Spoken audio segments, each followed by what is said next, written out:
Worldly today, it is Beijing versus the world. An international tribunal now saying that China cannot tell other countries to get off its lawn because, frankly, it's not their lawn. Let's bring in CNN Chief National Security Correspondent Jim Sciutto. Jim, China has long been in a dispute over the so-called South China Sea.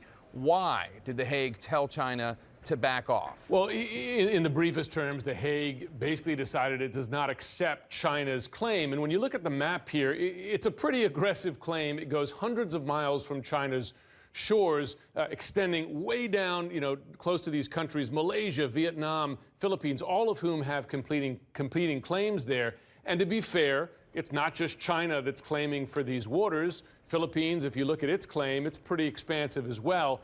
But no one else is doing what China is doing, which is building thousands of acres of artificial islands there, putting on military landing strips, Navy bases, etc. And now you have an international tribunal essentially saying, China, you can't do it. There's no legal basis to do that. And Jim, you've been to the South China Sea. It's already, as you've described, bristling with tension. What could happen next in the region? Well, it depends on whether China, in effect, doubles down on its claim. Now, the fact is, you look at these pictures here of these enormous islands that we flew over, that they built. They're not going to tear these islands up. They're there. Those are facts on the ground. They're facts on the sea, so to speak. So the question is, do they ratchet up?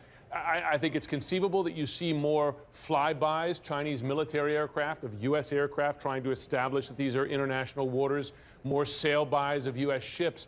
But a big test, Jake, will be to see if China declares what's known as an air identification zone, in effect demanding that any plane that flies near here, whether military or civilian, has to identify itself. That would include commercial aircraft in the area.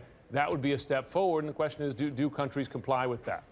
And Jim, briefly, if you could, just explain to the average viewer at home why they should care about disputed waters in the South China Sea. Well, these are very busy waters. A lot of shipping traffic goes through here. And the basic U.S. position is, listen, we don't take the Philippines as right or the Chinese as right. All we want is freedom of navigation here. These are international waters. And you want them to be international because you want ships to be able to fly, ships to be able to sail, planes to be able to fly. That's why it matters to you and me. Billions and trillions of dollars of trade goes through these waters. You don't want a conflict there. Jim Sciutto, thank you so much.